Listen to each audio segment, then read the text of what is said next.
What's going on, you guys? This is Dr. T and Dr. C. We are going to talk to you today about something that's pretty important that we have come across with the majority of the athletes we work with on a daily basis. So Claudia and I are talking about just in terms of we treat people, we work on mobility, movement, stability, positions.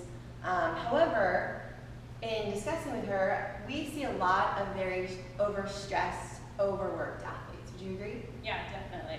It's definitely a huge problem as far as the healing process if you have injury as well.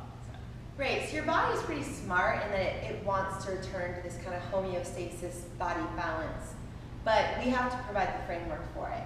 So one of the things we were discussing was this fight or flight state. Like in the United States right now, pre-diabetes, before you even have diabetes, it's become an epidemic. The American Diabetes Association basically says there's 57 million Americans out there who are on the verge of diabetes. And I'm going to kind of explain that here. Basically, when you're constantly in this state of fight or flight, you don't have any time to rest and digest. And that's what we call the fight or flight system, is the sympathetic nervous system. Okay, sympathetic nervous system is housed in your thoracic spine. So if Claudia turns around, you'll see that's the thoracic spine. The sympathetic nervous system sits there, and it provides energy along with that parasympathetic nervous system, which is neck and low back, to organs like your heart, digestive organs, reproductive organs, your pancreas that secretes insulin. So when you're constantly in a state of fight or flight, which comes from the word sympathy, reaction to distress, when you're constantly reacting, there's a freaking bear out there that you're fighting every time you get a phone call, every time your boss tells you to fix those TPS reports, whatever it is, your body is not able to rest and digest. It's constantly secreting insulin for energy. You're not going to have to take a shit when you're thinking about, when you're constantly in this stressed out state, basically. So we don't want you to have to fight a bear every time you get a phone call, every time you get a message from your boss, every time you go to the gym. We want you to be able to balance it. So that pre-diabetic state that we were talking about basically says in your body, if you have, when you wake up, your resting glucose levels are greater than 100 milligrams per deciliter or less than 126 milligrams per deciliter, you are in that state. There's 57 million Americans in that state, and that's just something we recently read about in the American Diabetes Association. That's a problem.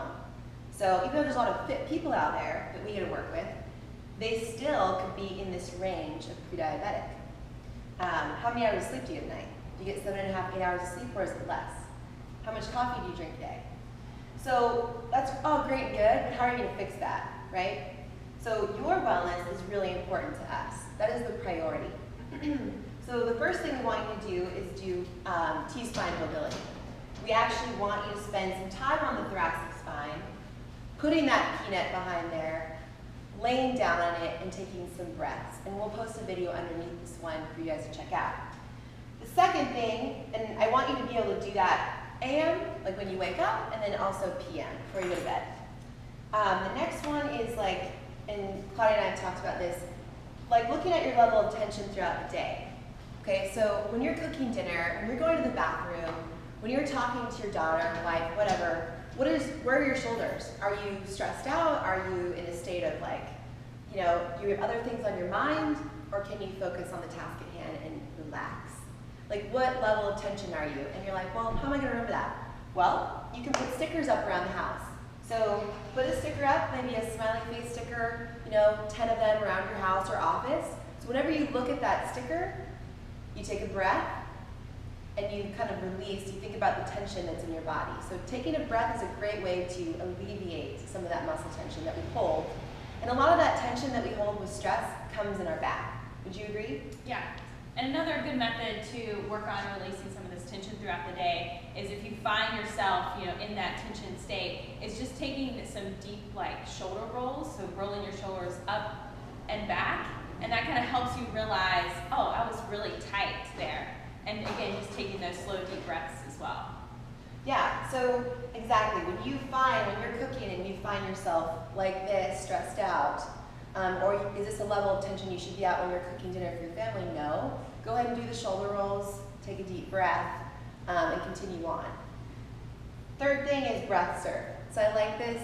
Surfing can be very relaxing for people, paddleboarding, whatever, suffing, surfing. But use the breath as a way to kind of relieve the tension. Again, throughout the day, use it as a tool. Filling up that belly, breathing in, filling up the belly, breathing out, gets oxygenated blood in, helps you think clearly, and expands your rib cage, right? When you fill up that belly, you're expanding your rib cage, therefore opening yourself up for healing, all right? And the last thing is, for internal work, if you really want to know where you're at in terms of, hey, what are my cortisol levels? What is my resting blood glucose level? Do I fall into this pre-diabetic state?